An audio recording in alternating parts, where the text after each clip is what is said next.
So today I'm gonna tell you something about urban development in Pyongyang and try to shed light on the hidden patterns which we usually don't think about. I will start with a brief introduction, what Pyongyang is from the urban studies perspective. Then, as you required and you offered, I will talk about 3 points: socio-spatial inequalities in Pyongyang, real estate market, and how does activization of urban development in Pyongyang influence the economic development in the country. So let's get started. Before I will present the results, I want to explain you what kind of methodology and what kind of sources do I use. The thing is that my major is urban geography. So usually for me, the main source is a map. But since we are living in the 21st century, of course, the main source for us is satellite images. But I have a chance for field trip and on-site observation. However, it is not really possible to observe everything, while the satellite images in historical perspective, they give us a unique chance to analyze the patterns of development in the city, and this is very useful.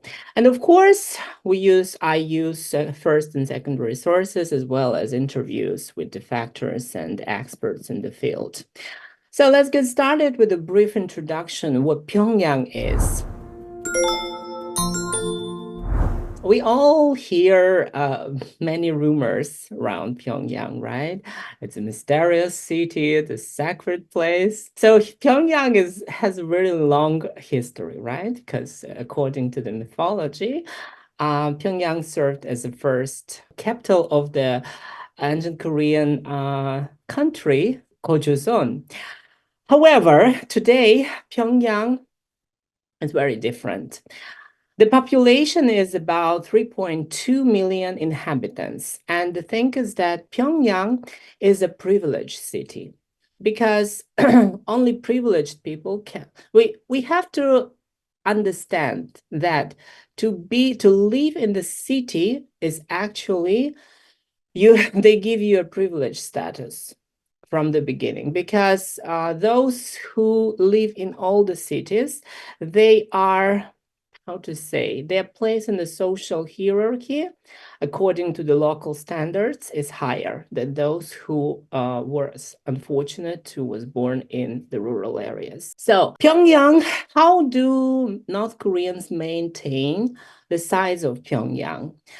There are a couple of local laws, and what is important is that migration to Pyongyang is strictly prohibited, as well as to another cities in North Korea.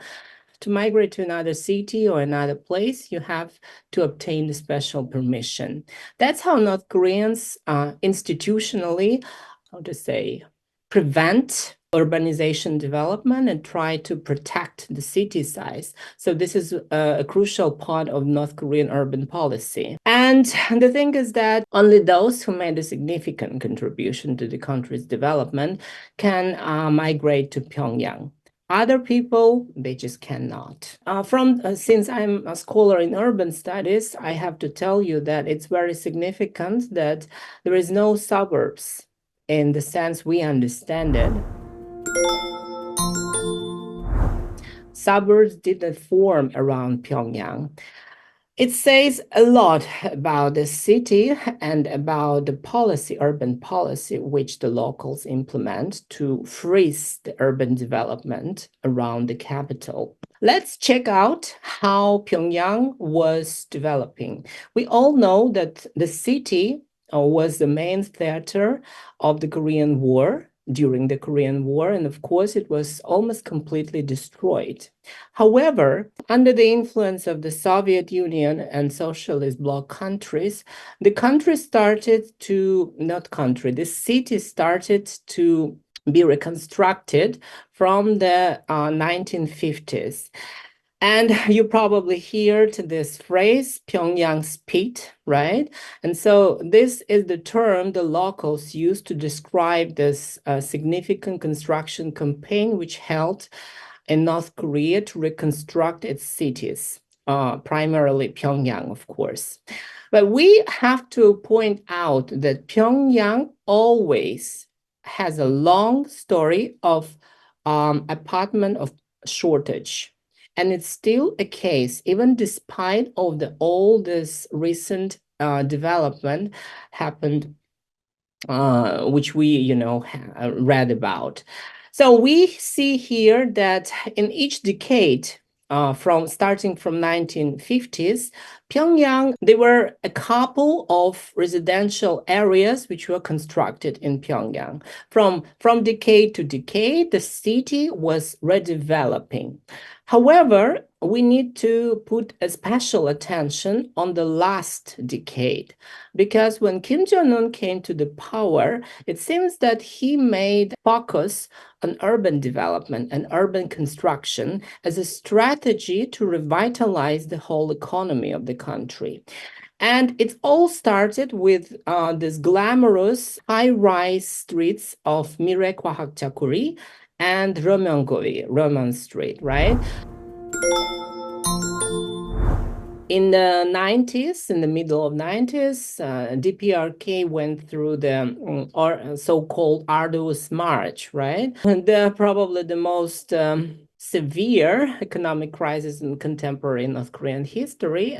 But this economic crisis made possible for market to emerge. And as we know, the market started to develop from Chanmadan.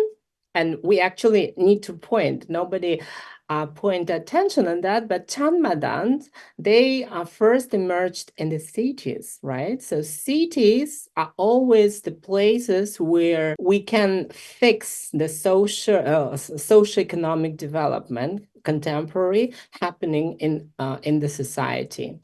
And so because the markets emerged and the market as an institution emerged, of course, there are some features. We will not discuss them because we don't have just time for that. And because of the market emerged, of course, also the strata, the people who were encouraged to make business, to do business, to earn money. Because of that, the special strata, which we call Tongju or Dongju, emerged.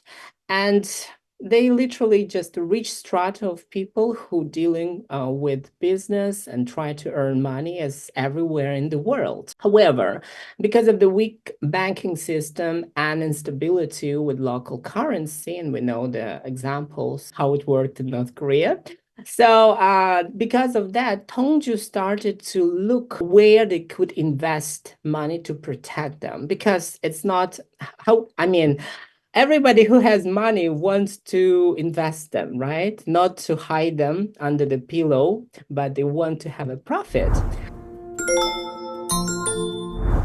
And so this logic works here as well. So what was happening? Tongju started to co-invest into the urban construction. And from the urban studies perspective, what we need to point out here, the two crucial moments. The first one is that it is easily to observe and to detect from the satellite images that in Pyongyang contemporary, we hear that the development in Pyongyang is held in the form of residential districts, right? Like Mirekwakakcha, Remon Street, but it's not true, because as you see on the picture on your left, there are many areas, it's just a picture of one of them. There are many areas in Pyongyang where we can detect infill development. So it's like single towers, single buildings around usually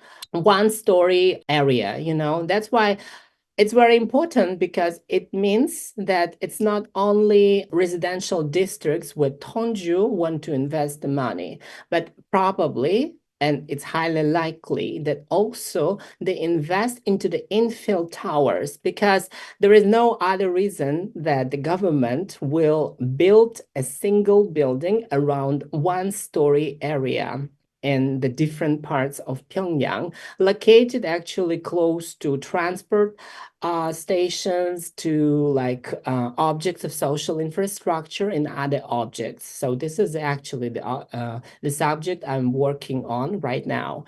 And the second point we need to figure out is that the new residential districts, they are significant with a big number of service points. So what we can detect here is a commercialization of urban fabric.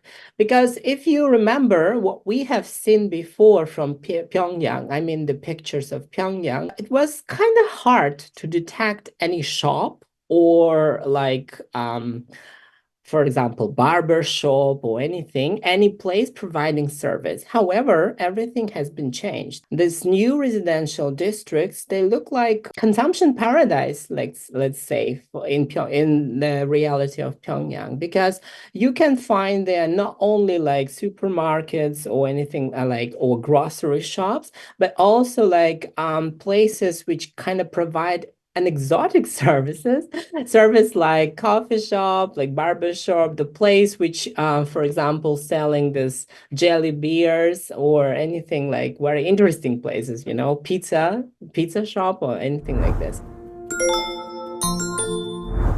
So how does it work? How Tongju invest into and how it became possible in the US socialist country for this kind of strata to Tongju to be able to invest into the construction and then make a profit from that.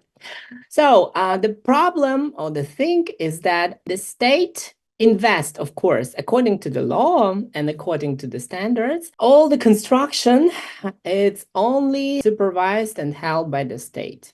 However, there is a crucial problem because state, as an institution, cannot provide all the sources, all the financial sources, all the construction materials to finish this project. And this is the place for Tongju to offer a help.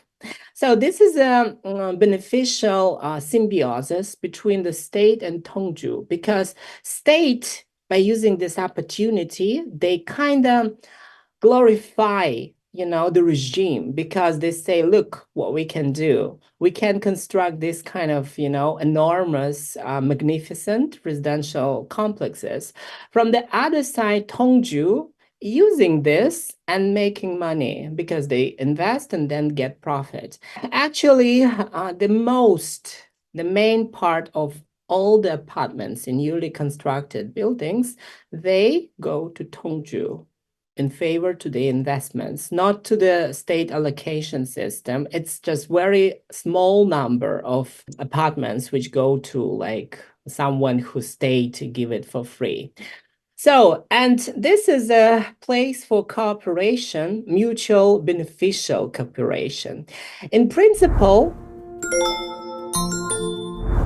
let's check how it works. In principle, so there are three parties involved into the construction, any construction. This is the National Planning Commission, the organization Ordinary Construction, and construction companies.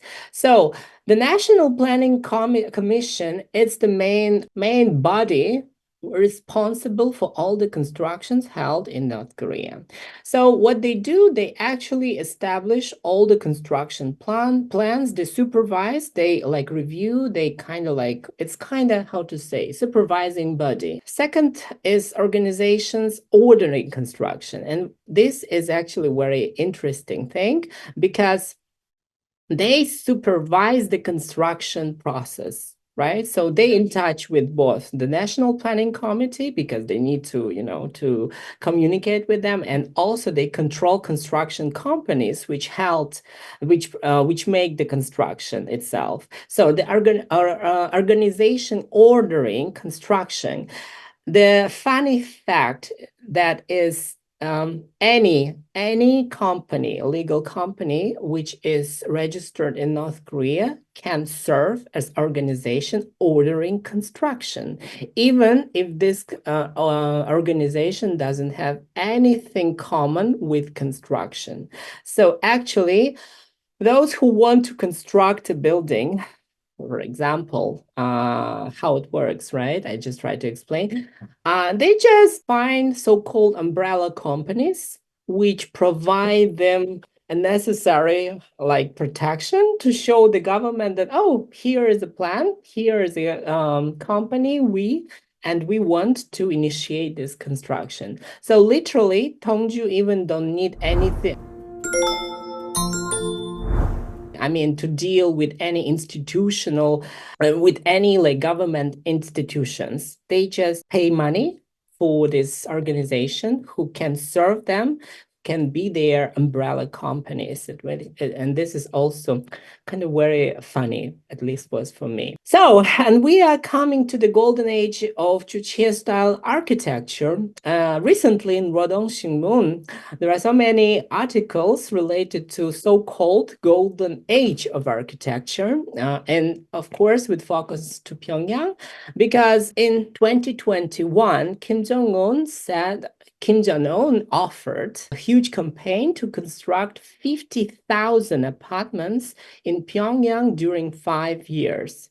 And as we know, this process is like impressive because we see the clear results, right? Because it's all started in 2021, right? When this campaign was announced.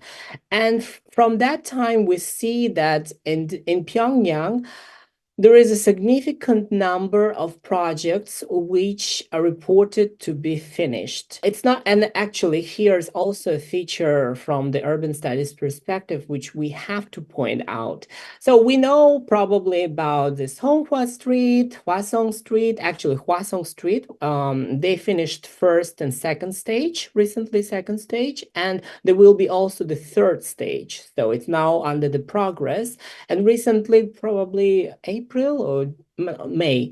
So Chongwi Street, right? And also we shouldn't forget that there was a Potonggang Riverside terraced residential district. Why I put an attention on that project? Because Songhua, Hwasong, and Chongwi streets, they are typical, let's say, standard North Korean residential districts with high-rise towers, right? They just try to glorify the achievements of the regime. However, the Potong River terraced residential districts is different because it's not high-rise residential district. So it seems there are so many speculations in academic debates right now why North Koreans all of a sudden chose this kind of project.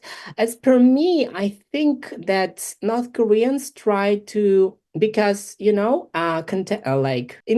currently in urban studies, we have a strong opinion that the high-rise housing is not very good way to organize the housing.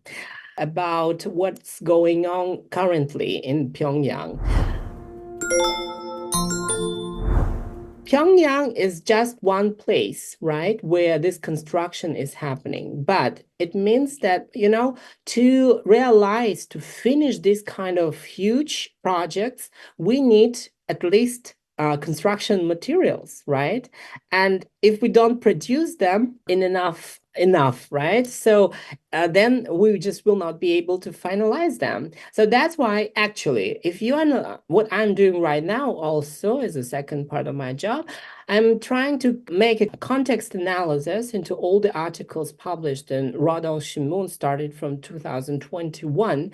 And what I found out is that it is a significant growth of the articles mentioning that they increased the amount of cement or more amount of steel production in different places. It's not only one place. So it's a numerous number of fabrics. And second is that they try to attempt to implement this new regional policy, which the essence of which is actually to revitalize the economy of the regions and to accelerate the rural development. And this is very surprising because previously rural areas, how to say, North Korean regime didn't mention them that often, at least as they do now. If you check the number and the amount of, not amount, the size of the articles now in Rodong which dedicate to rural development, it's surprisingly growing, and they're discussing a variety of issues, which is also very interesting.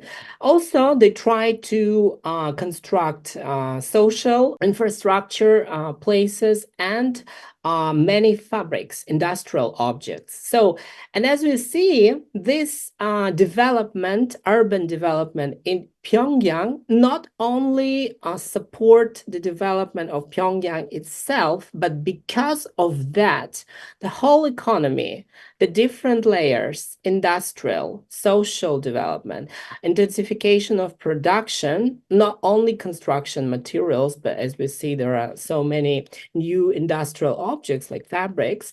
And the strategy was quite successful because they not only accelerated urban development of Pyongyang, but they also pushed the national economy, and not only around Pyongyang, but in different places, in different regions of North Korea, to revitalize to some extent. We don't know the scale, but we see that something new is constructed, right? So that's why I think it's very important.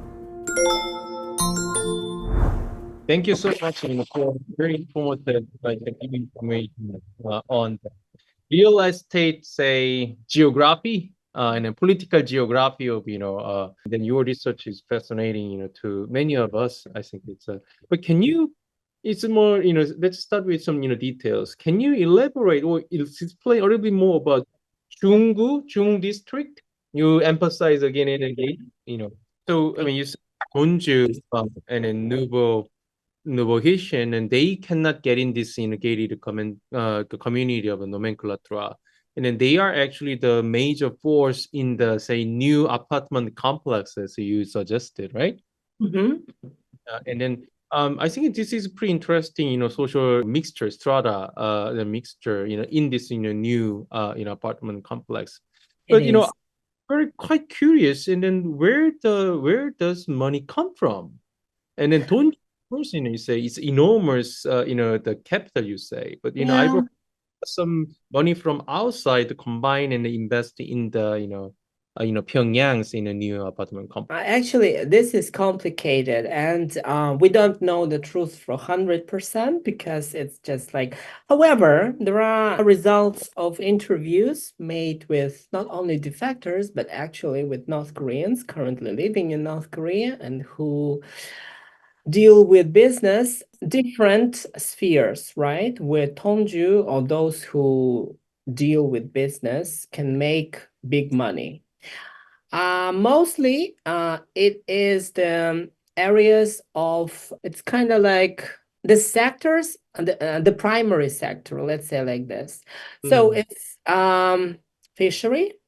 And actually, so many people who have money, they do something with fishery. I actually was surprised about that, but they sell it mostly to China, and that's where they get money from.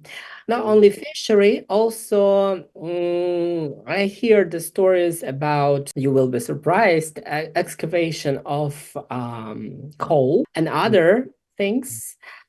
Also, some of them became rich by doing trade, being involved in trade with China. So they literally buy this cheap Chinese stuff and then try to resell it in local markets. It's also actually kind of beneficial from the financial perspective. Yeah, and recently what I heard, they kind of, all this fishery, extraction of natural resources. This is kind of beneficial. But what I have heard is that they told me that it's just not comparable with that profit they can get from real estate. Real estate, I think it's the most, say, front line of the capitalist competition. I think it's just happening in South Korea. South Korea has a so-called, Seoul and Seoul's Gangnam area. But I think it's the Gangnam of Seoul, of South Korea, and then Junggu, and then new apartment complex of Pyongyang of North Korea. I think it's a too tricky, question to you, but do you see some similarities and distinctions between these two South Korean real estate in headquarters and then, North Korean real estate headquarters in Pyongyang and in Seoul? Actually, maybe Hwan Shin-tae 교수님 from Dongguk University. He actually called Junggu of Pyongyang, Junggu-guyok, as North Korean Gangnam. Oh, But yes, he published an article actually in Korean where he called it as Gangnam of Pyongyang. But the thing is that it's very different, let's say, because Chunggu, as I told you, is mainly preserved from the urban development, right? They have some development projects, but it's like not in the center of Chunggu. While Gangnam is literally, it used to be field, right? Like right. 50 years ago. And now it's like enormously expensive residential and commercial area. Business district. Pyongyang is different. It's just very different because the level of capitalism development is very different in two countries. So in Pyongyang, we say that they have market. A market is emerged and is developing, right? But it's still uncomparable with those we have in other countries of Asia. Because in South Korea is, I think, very capitalist oriented country, right? It's nothing bad with that. It's just another way. So that's why I think, no, I cannot compare them. I think they are very different. However, I think if North Korea will become a really, like, not pseudo, not semi-market economy, of course, the market forces will shake these walls. And the gated community just cannot exist in a free market economy. Okay. Thank you for your excellent and very informative, presentation, and then very say another information round of discussion with me. Good to have you and happy to have you. Hope we can see you soon and then have more working and collaboration relationship. Thank you so much. Thank you very much for having me, and have a great day. Okay.